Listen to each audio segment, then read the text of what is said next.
Good evening everyone, it is Rebecca from Silver Grey Foliage. We're a flower farm in Yorkshire. If this is your first time watching us, then thank you very much. Welcome to the channel.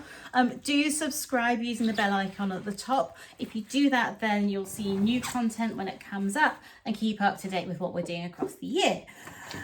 So it is evening time and I am in our workshop, which is our propagation space, and I'm doing some soil blocking and just refilling the propagator.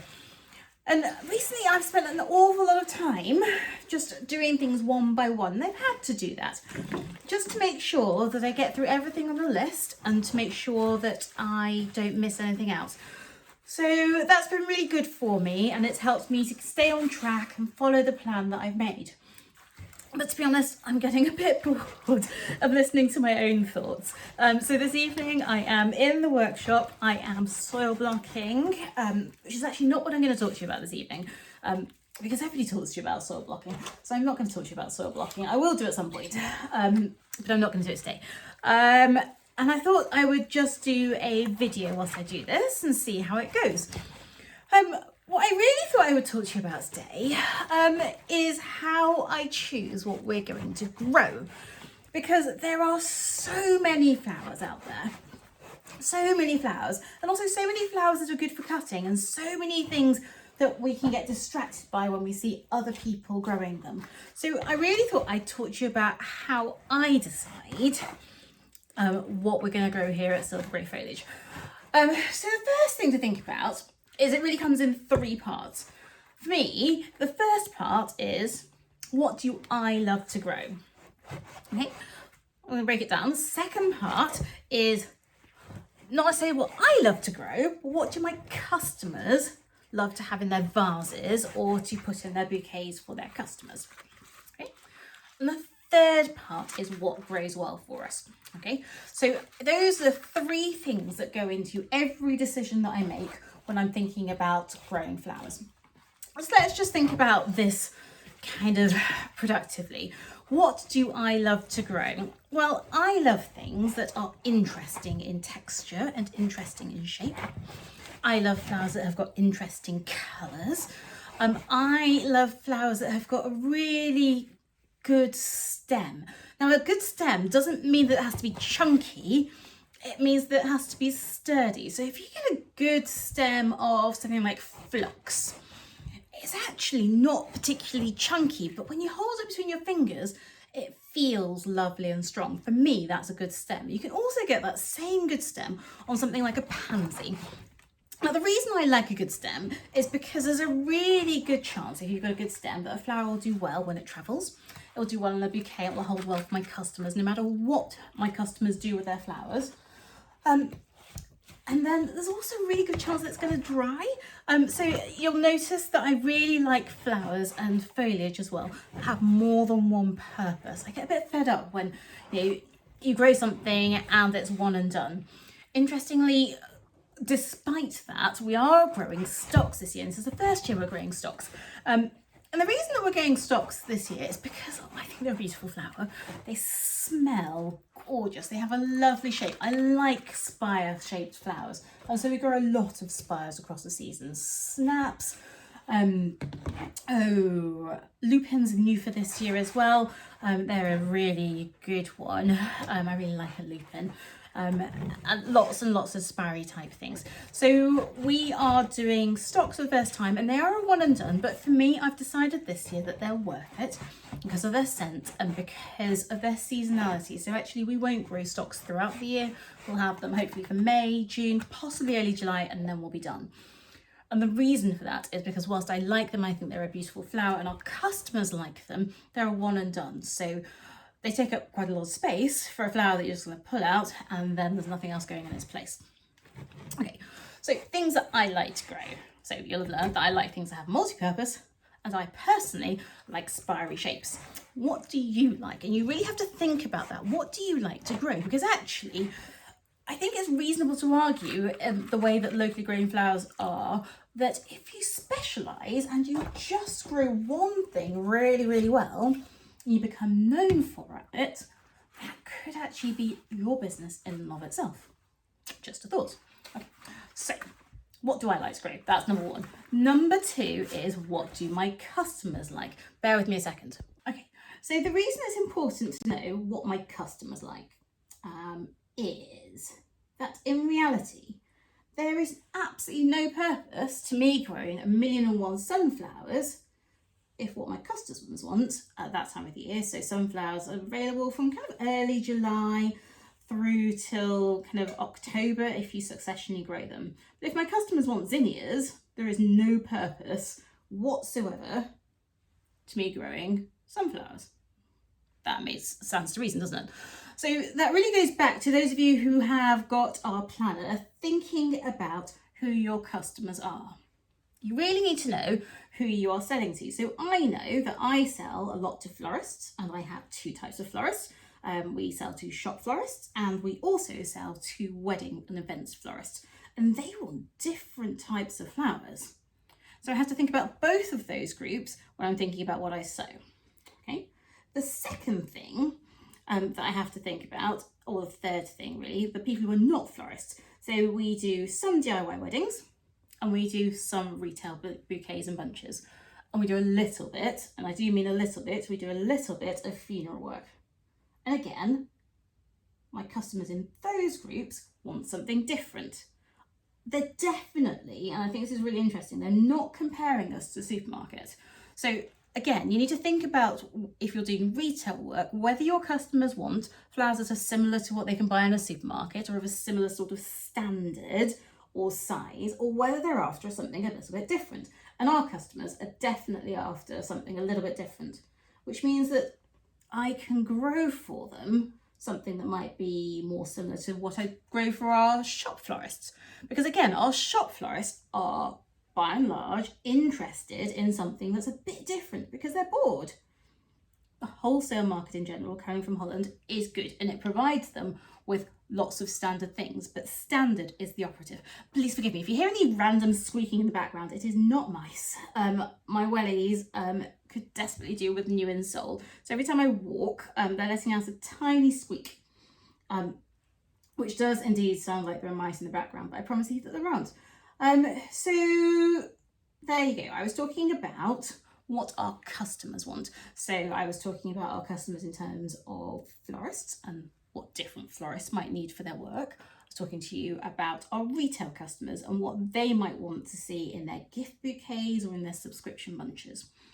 So for example, we grow a sunflower, we grow a Marley sunflower. I really like it. So it is a sunflower, but it's not a standard yellowy one that you might get in Sainsbury's.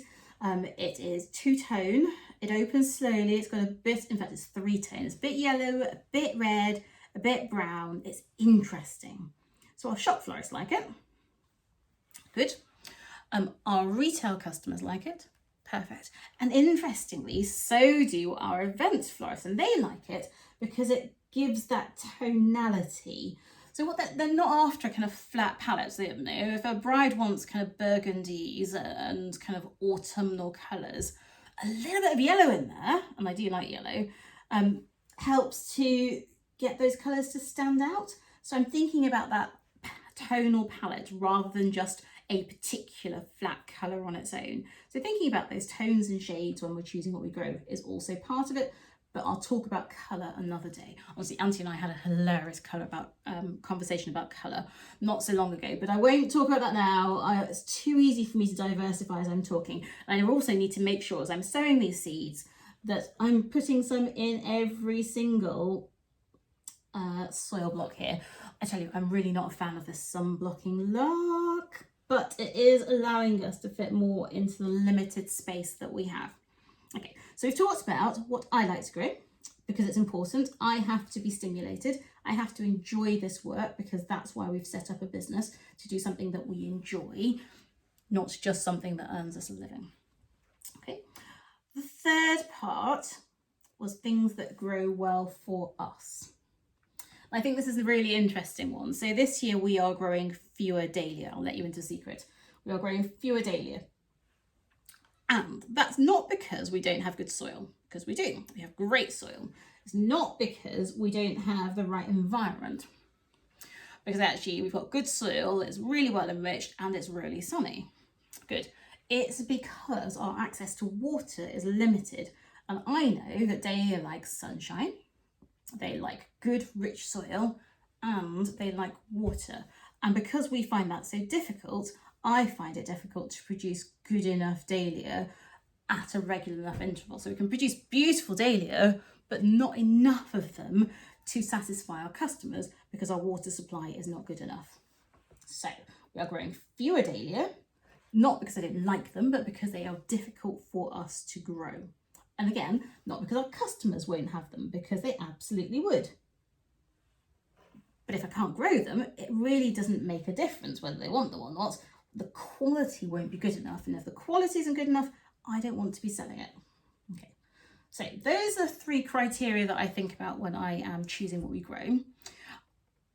For me, I have to think a little bit with my business head. So when I'm making my plan, I can't have everything that I want. I cannot just grow hellebore and hydrangea, though they're 2 pretty good crops and they both grow well for us. I have to think about the things that my customers want. So sometimes that combination of 2 and 3, what my customers want and what grows well for us, is more important than the combination of what I like and what grows well for us. It's obviously brilliant if I can grow things that fit into all 3 categories, but that's not always the case. And so I do have to offer a little bit of give and take when I'm making those decisions. Bear with me, I'm going to finish this tray and I'll be back to you. Okay. So back to what I was talking about, which is how we choose what we're going to grow. So I have talked about what I like, what our customers like. I'm a bit repetitive this evening, and that just tells you that I've had too much time on my own, doing my own thing. So I need to try and move things on a bit. I think it's not that difficult to decide what I like to grow. I know what makes me happy, I know what makes me tick. And I think I probably worked that out before we started growing cut flowers, because I knew the flowers that I liked to have in my garden. I knew the flowers that I liked to buy. Perfect. I think it's not too difficult if you pay attention, but to what your customers ask for, and also look at what they have around them. So this day and age, it's really easy. Just kind of have a good Google and research and nose at people's Instagrams and at their websites, and you'll see what they like to work with. Also, if you ask them, often people will tell you. I think we're all a bit shy these days and we don't like to ask. So, that's probably my top tip about customers. Just ask them what they like. Doesn't mean that you're promising to offer it to them. It just means that you say, okay, well, I might not be able to grow that, but this is very similar. I think that you would like it. So these seeds have just a little sprinkle of vermiculite. So I'm just going to pop this on. And I mustn't forget to label the tray. It's my worst habit in the world, not labelling the trays. So categories 1 and 2, I don't think are particularly difficult. What grows well for you, however, that's a bit more difficult because it takes a little bit of trial and it takes a little bit of error. Well, again, this comes back to your records. So you know that I'm a fan of records, you know that I'm a fan of a planner. And so learning what grows well on your site is incredibly important. There's an old saying that if you want to learn quickly, you learn from others. And that's what we do from books and from Instagram and from YouTube and from courses. We learn quickly. But if you want to learn sustainably and effectively, then you learn from experience. And that's what we learn in season 1 when things don't necessarily go well. But what did we learn from that? Season 2, when things go better and sometimes worse. What did we learn from that? Season 3, season 4. Okay, so that's that experience thing, getting better at what we do from learning from our own mistakes. And that's okay. So many things go wrong as we're growing. I'm going to do a label before I forget A, what I was sowing, and B, to pop it in there. And I'm going to do an approximate date because, a day here or there makes a precious little difference if you ask me. Let me put this on the side. And hopefully let me choose something that's easier to sow this time as I'm speaking to you. Bear with me. So, thinking about that criteria of learning from experience, and it is painfully slow. Like, we can't always get things right first time in the first year. We have a 3-year rule here, so I will do things the first year, and if it goes brilliantly, perfect, we'll do it again. If it doesn't go brilliantly and I think it's beautiful and I really want to try it again, I will do it a second year and try not to do the same thing. I will try, I need to go for this little hole here, to do things a little bit differently, keep the things that I think worked. So maybe my germination was good, but how I sowed them or where I sowed them wasn't perfect, and so on. So I'll change something and see if that works any better, and I will keep a record of what I've changed so that I know what I've done, if it worked, and also if it didn't. Now, I say we have a 3-year rule because frankly, if by year 3 I have wasted soil, compost, time, cutting effort, frustration, and I still can't grow a flower, I'm not doing it again. Now, that's quite harsh, but I'm here to run a business, and so it's really important that I don't each year agonise over what goes well. I do think actually there's possibly a 4th category that fits with the what grows well for us, so I'm not going to put it in a 4th category. I'm going to have it in that 3rd category still, and that's about what you have the patience to grow, because my best example of that is sweet peas. Sweet peas go really well for us here, but I do not have the patience. I just do not have the patience for the tying in and the cutting and the sourcing the tendrils and the cutting them every day and waiting till they open, and then, oh, what a faff. They're beautiful. They smell amazing. They're a good cut flower. Lots of other people grow them. I'm very pleased that other people grow them because then I can still have them and my customers can still have them. But I am not growing them because they drive me insane. And because they drive me insane, they also drive my husband insane. And so his sanity is sometimes as important as mine. I do say sometimes. I hope he doesn't listen to this, but he might well do. Anyway, I'll be back in a second. Let me finish. So there you go. Those are my criteria. That's how I decide what I'm going to grow this year. It also will explain some of the decisions that we've made about what we're not going to grow this year, but that is a separate chat altogether. I hope this has been useful. Thank you for watching. To keep up to date with what we're doing, please do subscribe using the bell icon at the top. If you feel that anything that I've said has been useful or helpful to you, please do support our work by buying me a coffee. I'd be really grateful. I love caffeine, and it really does help our work, or help me to work. I don't sleep very well, so caffeine is always a wonderful thing. And it's not the caffeine that stops me from sleeping. I just don't sleep very well. Anyway, that is a whole separate conversation too. Have a lovely day or evening wherever you are watching this, and I'll be back again soon. Bye for now.